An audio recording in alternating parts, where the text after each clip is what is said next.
Hello. Today I'm going to be walking you through how to complete the writing diagnostic for first semester. Depending on whose class you had last year and where they were in the semester before we ended up going remote, you may or may not have already done a literary analysis. Either way, this is going to give me some good insight into where you're at in that format, where your writing skills are, and what I need to be working on to help you progress in that.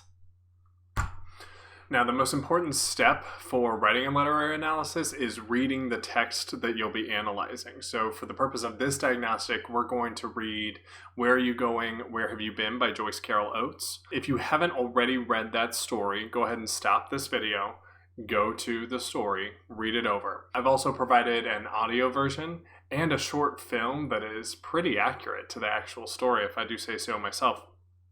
I still recommend reading or listening to it first, but the video would be a great supplement, especially if you're having trouble understanding the text. All right, so as you're working, you should be able to use the graphic organizer that you used or you filled out yesterday. And if you're having trouble accessing that, just let me know and I'll make sure that you have it again. But as you're looking it over, if you need to see the story again, you can always click up here. You should have a selected theme that you put right here. Remember, that's going to go in your introduction paragraph. And then all the evidence that you found for your essay is going to be right here. If you were doing yourself a real good favor, then you probably included the page number, which I'll make sure to pop that into the instructions so you remember.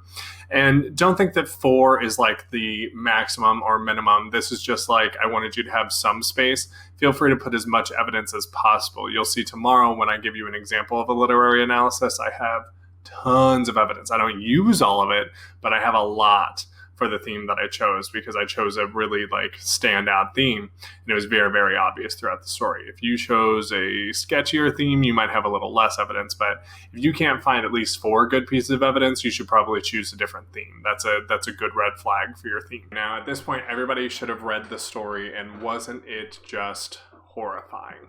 I want you to try and not focus on how you would have approached that situation differently. Hopefully you've never had the actual devil show up to your house and taunt you, so let's give Connie a little bit of a break here. Now, your next step is going to require you to look the story over again, but don't freak out. It won't take you that long because you've already read it, so you know what you're looking for and where you're going. Now, for today's diagnostic, the first thing I want you to do is start your essay off with an introduction. So in that introduction, I want you to name the text, I want you to name the author, and I also want you to identify what theme you're going to be proving throughout the story. So once you've identified what theme you think the story is expressing, I want you to say that in your introduction, and then you can get into the body of your essay.